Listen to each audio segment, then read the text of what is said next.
अष्टम वेतन को लेकिन आसला बड़ अपडेट। अष्टम वेतन कमिशन केबे बढ़िबो सालारी केते मिलिबो फायदा मुह खोलिले मोदी सरकार किंतु चिंतार विषय कौन रही।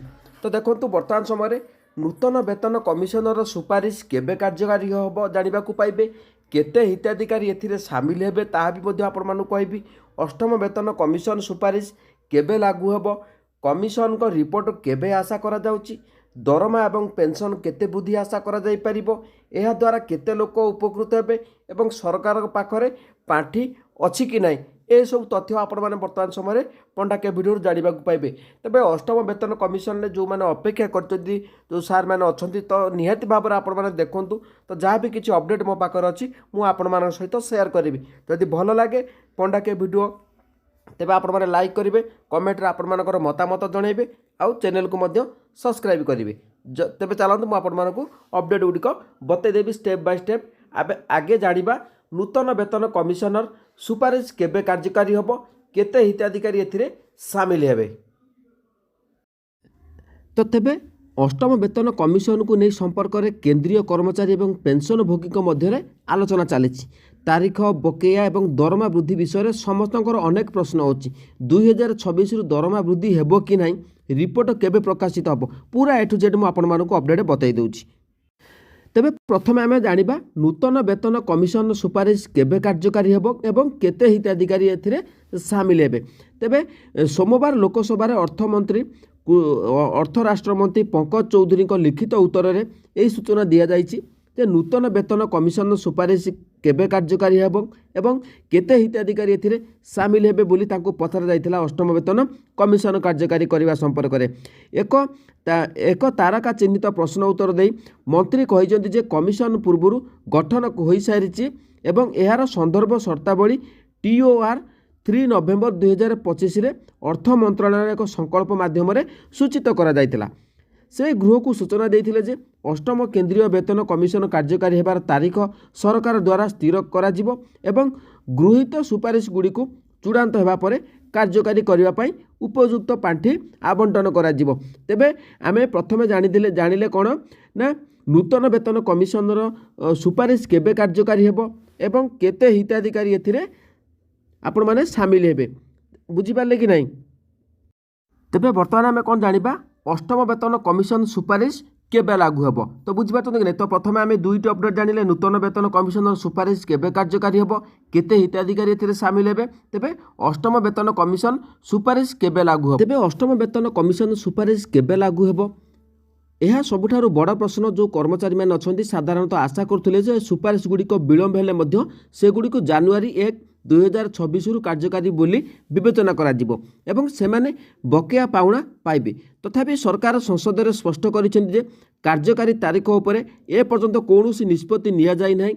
अर्थ राष्ट्रमंत्री स्पष्ट भाव में कहिसेंति सरकार अष्टम वेतन कमिशन कार्यकारी हेबार तारीख स्थिर करिवे ए पर्यंत करा जाई नाही। एहार अर्थ होउछि जे सरकार ए पर्यंत जनवरी 1 2026 तारीख को आनुष्ठानिक भाव में अनुमोदन करना। तो मोर कहबार कथा है जो 1 2026 अष्टम वेतन को नहीं आशा करा जाउछि तो ताहार तारीख ए पर्यंत धार्य करा जाई नहीं।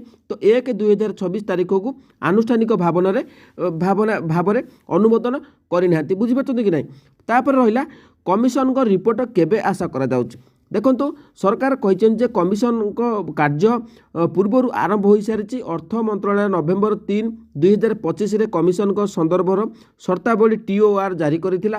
नियमावली अनुसार कमिशन विज्ञप्ति तारीख प्राय 18 मास मध्य तांकर रिपोर्ट दाखल करेंगे बोली आशा करा जाउछि। फलस्वरूप कमिशन को चूड़ांत रिपोर्ट 2027 मध्यभाग सुधा आशा करा जाउछि। तो ये कौन आपण माने बुझी पारे जे कमिशन को रिपोर्ट केबे आशा करा जाउछि तो ये क्लियरली आपण मानकु कह जाइछि जो TOR जारी करथिला नियमावली अनुसार कमिशन विज्ञप्ति तारीख प्राय 18 मास मध्य ताकर रिपोर्ट दाखल करेंगे बोली आशा करा जाउछि। फलस्वरूप कमिशन को चूड़ांत रिपोर्ट 2027 मध्यभाग सुधा आशा करा जाउछि। तेबे जो रही दरमा एवं पेंशन केते वृद्धि आशा करा जाई पारिबो तेबे दरमा वृद्धिर संपूर्ण गणित फिटमेंट फैक्टर उपरे निर्भर करे। सप्तम वेतन कमिशन यही फैक्टर 2.57 थिला। विशेषज्ञ माने विश्वास करते जे यह अष्टम वेतन कमिशन रे 2%, 86 କିମ୍ବା ତାଠାରୁ ଅଧିକ ବୃଦ୍ଧି କରାଯାଇପାରେ। ଯଦି ଏହା ହୁଏ ତେବେ ପୁରୁଣା ଦରମା ଏବଂ ପେନ୍ସନ୍ ପ୍ରାୟ 30ରୁ 34% ଯଥେଷ୍ଟ ବୃଦ୍ଧି ହୋଇପାରେ। ଏହା ସହିତ ବର୍ଦ୍ଧିତ ମହଙ୍ଗା ଭତ୍ତା DA DR ମଧ୍ୟ ନୂତନ ମୌଳିକ ଦରମାରେ ଯୋଡ଼ାଯିବ। ତ ବୁଝିପାରୁଛନ୍ତି କି ନାହିଁ? ତେବେ ଆମେ ରହିଲା ବାକି ରହିଲା ଆଉ ଗୋଟେ ମୁଁ ଆପଣମାନଙ୍କୁ କହିଥିଲି ଯେଉଁକୁ ଏହାଦ୍ୱାରା କେତେ ଲୋକ ଉପକୃତ ହେବେ ଏବଂ ସରକାର ପାଖରେ ପାଣ୍ଠି ଅଛି କି ନାହିଁ। ତ ଦେଖନ୍ତୁ ସରକାର ତଥ୍ୟ ଅନୁଯାୟୀ ଦେଶର 50.14 ଲକ୍ଷ କେନ୍ଦ୍ର ସରକାରୀ କର୍ମଚାରୀ ଏବଂ ପ୍ରାୟ 69 ଲକ୍ଷ ପେନ୍ସନଭୋଗୀ ଅଛନ୍ତି। ଏହାର ଅର୍ଥ ହେଉଛି ମୋଟ 1.19 କୋଟିରୁ ଅଧିକ ଲୋକ ଏଥିରୁ ସିଧାସଳଖ ଲାଭ ପାଇବେ। ପାଣ୍ଠି ବିଷୟରେ ସରକାର ସଂସଦକୁ ଆଶ୍ୱାସନା ଦେଇଛନ୍ତି ଯେ ପାଣ୍ଠି ବିଷୟରେ ଚିନ୍ତା କରିବାର କୌଣସି ଆବଶ୍ୟକତା ନାହିଁ।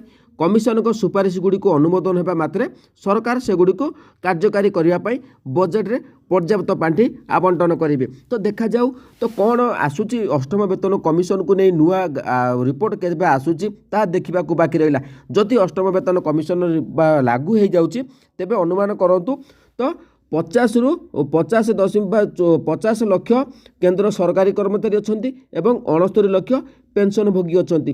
ଯଦି ଏହାର ଅର୍ଥ ହେଉଛି ମୋଟ ଆପଣମାନେ 1.19 କୋଟିରୁ ଅଧିକ ଲୋକ ଏଥିରୁ ସିଧାସଳଖ ଲାଭ ପାଇବେ। ପାଣ୍ଠି ବିଷୟରେ ସରକାର ସଂସଦକୁ ଆଶ୍ୱାସନା ଦେଇଛନ୍ତି ଯେ ପାଣ୍ଠି ବିଷୟରେ ଚିନ୍ତା କରିବାର କୌଣସି ଆବଶ୍ୟକତା ନାହିଁ। ତ ବୁଝିପାରୁଛନ୍ତି କି ନାହିଁ? କମିଶନ ସୁପାରିଶଗୁଡ଼ିକୁ ଅନୁମୋଦନ ଦେବା ମାତ୍ରେ ସରକାର ସେଗୁଡ଼ିକୁ କାର୍ଯ୍ୟକାରୀ କରିବା ପାଇଁ ବଜେଟ୍ରେ ପର୍ଯ୍ୟାପ୍ତ ପାଣ୍ଠି ଆବଣ୍ଟନ କରିବେ। ତ ଏହା ଥିଲା ଅପଡେଟ୍ ମୁଁ ଆପଣମାନଙ୍କୁ ବତାଇଦେଲି। ତ ମନେ ରଖନ୍ତୁ ଯଦି ଭିଡ଼ିଓ ଗୁଡ଼ିକ ଭଲ ଲାଗୁଛି ତେବେ ଆଉ ଯଦି ଅଷ୍ଟମ ବେତନ କମିଶନର ଯାହା ବି କିଛି ରିପୋର୍ଟ ଆସେ ମୁଁ ଆପଣମାନଙ୍କୁ ବ୍ୟସ୍ତ ହୁଅନ୍ତୁ ନାହିଁ। ତ ପୁରା ପାର୍ଟ ବାଇ ପାର୍ଟ ମୁଁ ଆପଣମାନଙ୍କୁ ବତାଇଦେବି ଅଷ୍ଟମ ବେତନ କମିଶନରେ କେଉଁ ତ ନେକ୍ସଟ ଭିଡ଼ିଓ ପୂର୍ବ ଭିଡ଼ିଓରେ ମଧ୍ୟ ମୁଁ ସବୁ ଅପଡେଟ୍ ଆପଣମାନଙ୍କୁ ଦେଇଥିଲି। ଯଦି ବଢ଼େ ତ କେତେ ଯେଉଁ କ୍ଷେତ୍ର ରହିଛି ଆମର ସରକାରୀ କର୍ମଚାରୀ ଅଛନ୍ତି ପେନ୍ସନଭୋଗୀ ଅଛନ୍ତି କେତେ ଉପକୃତ ହେବେ। ତ ଦେଖିବାକୁ ବାକି ରହିଲା। ଯଦି ଭଲ ଲାଗିଲା ଚ୍ୟାନେଲକୁ ସବସ୍କ୍ରାଇବ୍ କରନ୍ତୁ। ଜୟ ଜଗନ୍ନାଥ।